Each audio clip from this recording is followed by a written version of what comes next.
Mascariñas.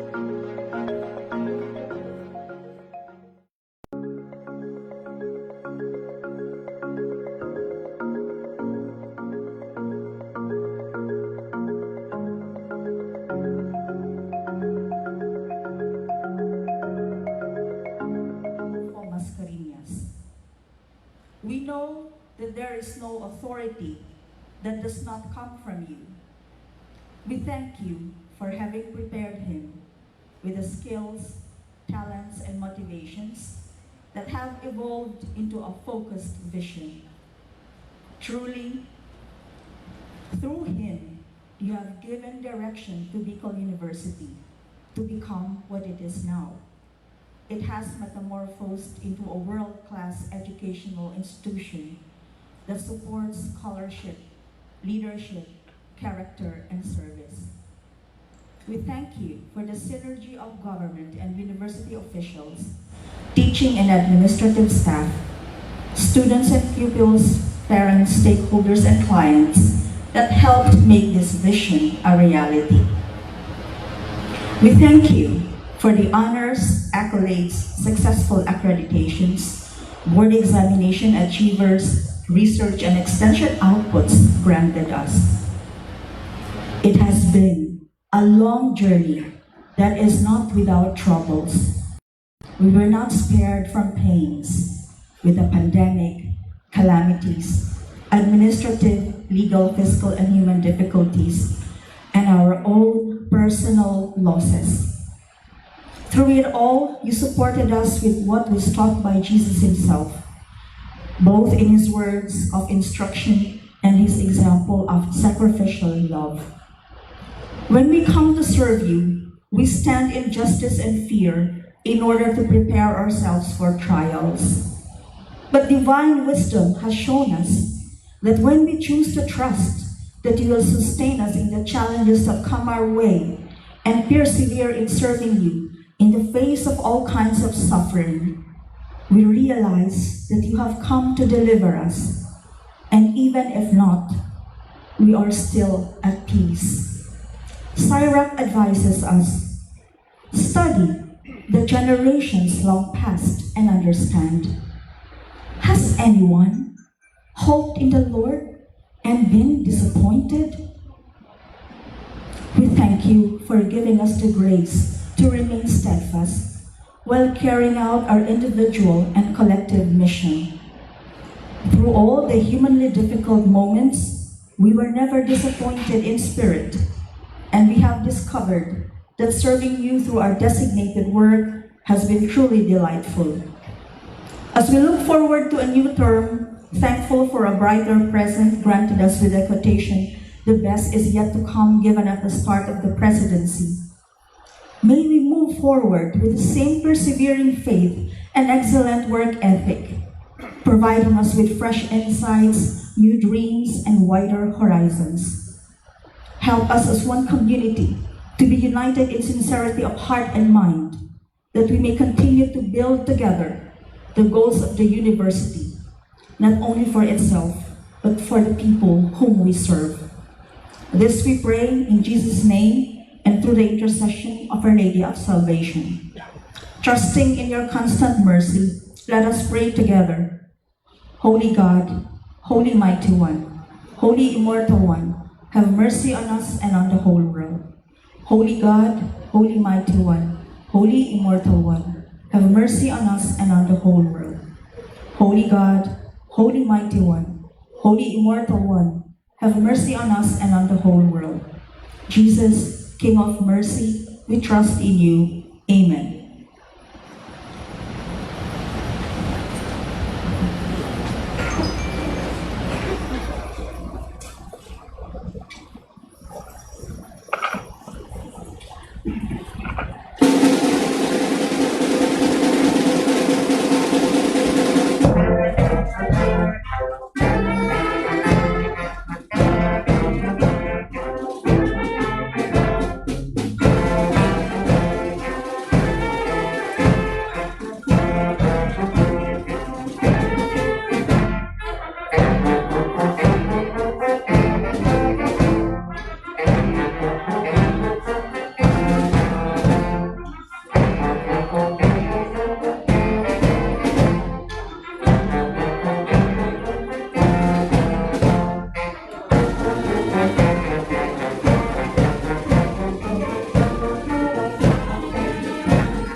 You may now take your seats, please. Thank you, Dr. Lorenzana, Director Sales, and the BU Marching Band.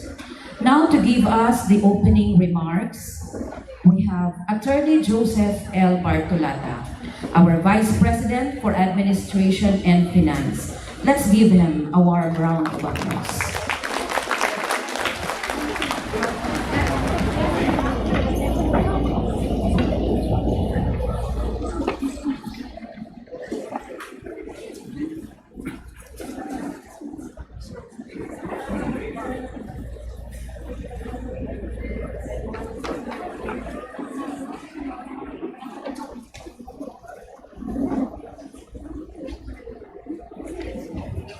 Thank you very much, Dr. Ray. The members of the BU Board of Regents, of course our dear President, President Noli, the Vice Presidents, Deans and Directors, Heads of Offices, our partners and guests from various government agencies, past officials of the university, the alumni, our dear students, ladies and gentlemen, good afternoon. We always say that the world is connected by stories, traditions, memories, hopes, and dreams. That we are all connected by the legacies passed down from those who came before us, and the legacies we pass down to those who will come after us.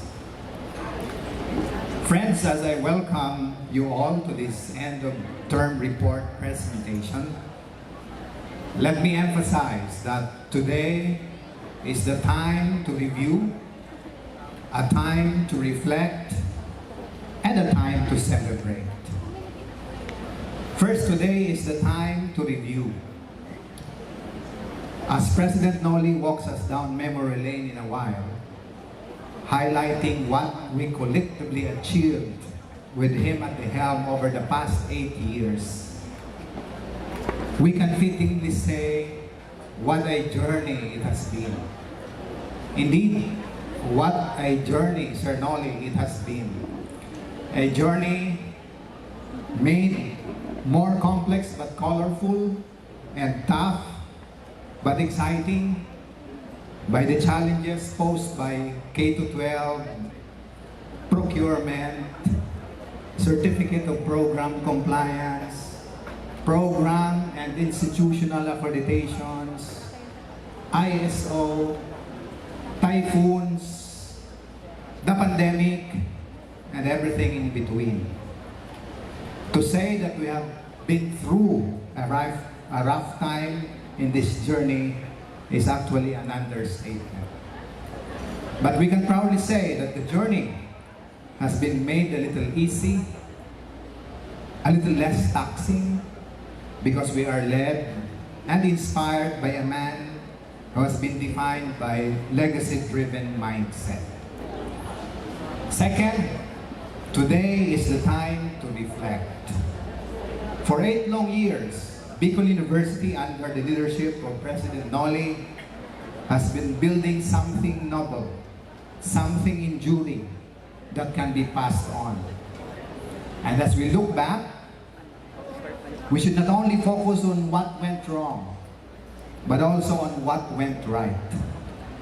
We should not only focus on our weaknesses and the threats, but also on our strengths and the opportunities. After all, legacy is about life and living. It is about learning from the past, living on the present, and building for the future. And third, today is the time to celebrate. President Noli's no-nonsense attitude and his ultimate desire to introduce meaningful and lasting innovations to our beloved university ultimately defines his significance as a leader.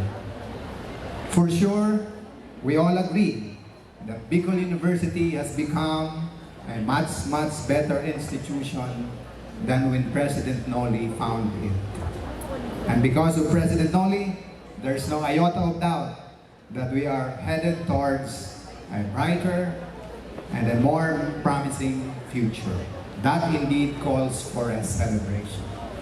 In closing, we all say thank you, President Noli, for inspiring us to learn more, to do more, to dream more, and to become more.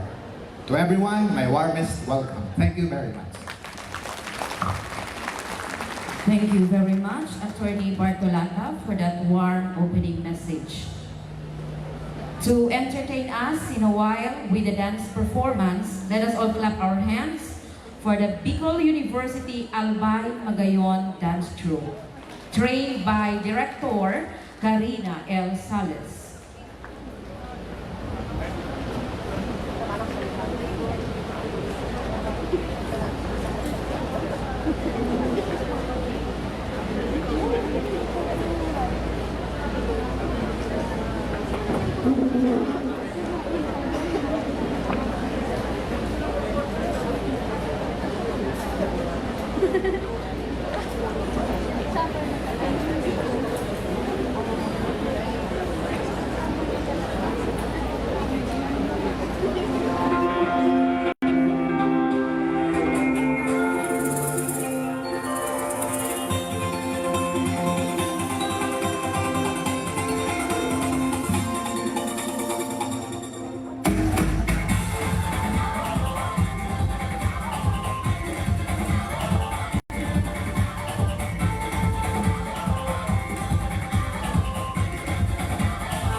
you, our beloved Bicol University Albay Magayon Dance Troupe, for that wonderful performance. Thank you also, Director Sales. Now to present the participants and our beloved guests and the overview of this activity, please help me welcome Dr. Amelia A. Dorosa, our Vice President for Academic Affairs.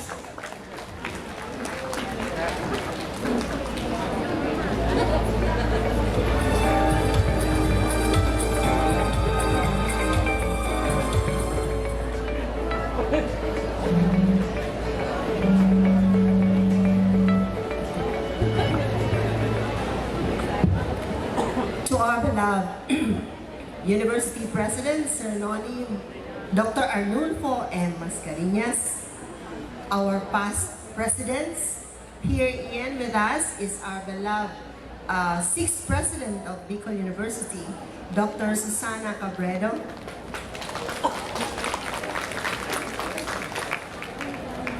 The members of the Board of Regents. Of course, we have our Commissioner and Chair of the Bicol University Board of Regents, Dr. Aldrin A. Darilag. The Chairperson of the Committee on Higher and Technical and Vocational Education and a member of the BOR, Honorable Francis Joseph G. Escudero. The official representative of Senator Escudero, Ms. Bernadette Ramos. Honorable Mark O. Go, the Chairperson, Committee on Higher and Technical Education, Member, BUBOR. Honorable Joey Sarte Salceda, the official representative of Honorable Go.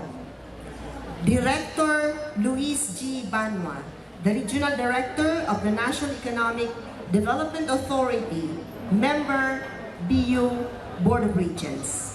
Director Romel R. Serrano, Regional Director, Department of Science and Technology, Member BU BOR.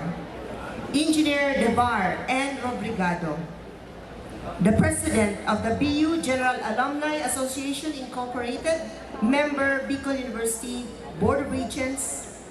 Engineer Jed M. Belien, Private Sector Representative, Member BU Board of Regents. Engineer Fernan D. De Matera, President Bicol University Union of Faculty Association Incorporated, Member BU Board of Regents.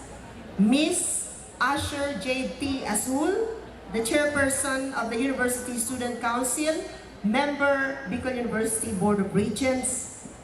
Attorney Septon A. De La Cruz, CESO 3, Regional Director, Commission on Higher Education, Regional Office 5. Director Antonio Villanueva, Regional Director, Department of Budget and Management, Region 5, and all the other staff of the BU, of the Department of Budget and Management. Director Virgilio C. Duarte, CESO 3, Regional Director of the DPWH, Region 5. Director Norman S. Laurio, Regional Director of DSWD, Region 5. Attorney Joel S. Estolan, Regional Director, Commission on Audit, Regional Office 5. Director Rodrigo M. Aguilar, the Regional Director of the Department of Trade and Industry, Regional Office 5. General Rudolph B. Dimas, Regional Director of Philippine National Regional Office, Philippine National Police, Regional Office 5, herein represented by PCOL Glicerio C. Cancilao. Attorney Arnaldo E. Escobar, Regional Director of DILG, Regional Office 5. Dr. Gilbert T. Sadsad, Regional Director of the Department of Education, Regional Office 5, represented today by Jocelyn D., the Chief of Quality Assurance Division. Dr. Ernie V. Vera, of the Regional Office of the Department of Health, Regional Director. Francisco A. Milia Jr., the Regional Executive Director of DNR Regional Office 5. Attorney Daisy P. Bragais, Regional Director of CSC Regional Office 5. Director Maria Zenaida A. Angara Campita, Regional Director of DOLE Region 5. Director Herbie B. Aguas, Regional Director of the Department of Tourism Region 5, herein represented by Sigfred E. Nebres. Honorable Elizalde Esco, the representative of Acobicol Party List and the Chair, Committee on Appropriation, House of Representatives. Honorable Raul Angelo Gil D. Bongalon, representative Acobicol Party List. We also have with us this afternoon Attorney Alfredo A. Garbin Jr., former representative Acobicol Party List. Honorable Edsel Greco Alexander Lagman, the Governor of the Province of Albay. Honorable Edsel C. Lagman Sr., the representative of the 1st District of Albay. Honorable Fernando T. Cabredo, representative 3rd District of Albay. Honorable Carmen Geraldine B. Rosal, City Mayor, Legazpi City. Honorable Carmen G. Baldo, the Municipal Mayor of Daraga, Albay. Honorable Paul Chino N. Garcia, Municipal Mayor of Ginobatan, Albay, represented today by Mr. Autonomo A. Amano. Honorable Cielo Crisel Lagman Luistro, the City Mayor of Tabaco City. Honorable Raymond Adrian E. Salceda, Municipal Mayor of Pulangi, Albay. Honorable Ronel U. Lim, the Municipal Mayor, Gubat, Sorsogon. Honorable Fernando B. Gonzalez, City Mayor of Legao City. Mr. Glenn J. Barcelon, Station Manager of BCGB. Ms. Maricho Bagato, Station Manager of Bombo Radio. Reverend Father Kevin C. Ponasher, Station Manager of Radio Veritas Legazpi. Ms. Benilda A. Recibido, the OIC Head of the Philippine Information Agency. And of course, we have our special guests this afternoon from the retirees of Bicol University. Let me mention them. Of course, we have our former 6th President, Dr. Susana Cabredo, our former Vice President and Dean, Dr. Ofelia S. Vega, the former VP for Academic Affairs and Dean of BCE, Dr. Faith M. Bachiller, our former VP for Academic Affairs and also Dean, Dr. Abdulia E. Rojas, our former VP for Academic Affairs, Madam Helen, Dr. Helen M. Yanaresas, our former VP for Planning and Development, Professor Jerry S. Figornia, Dr. Ramona Ines B. Rañeses, the President of the BU Retirees Association, Ms. Rosidel P. Rivero, the Chapter Administrator of the Philippine Red Cross, Albay, Legazpi City Chapter, Ms. Adenda B. Devora, the State Auditor for and the Supervising Auditor of COA, and our Lead Auditor in Bicol University, Ms. Cecil G. Imperial, State Auditor for Auditing Leader of COA, BU. We also have the following: Willie N. Giriba of COA, Antonio F. Villanueva, of course we have mentioned them already, the DBM5, Erwin C. Estrevera from Gubat, Ryan M. Basanta, Legazpi City, and we have Police Major Archie Cristobal, Marian Geraldine Baitan, a BU intern from PIA, and Paolo Pableo, also the intern of the Philippine Information Agency. Our current vice presidents, we request them to stand up, please. The deans and directors, will you please stand up to be recognized?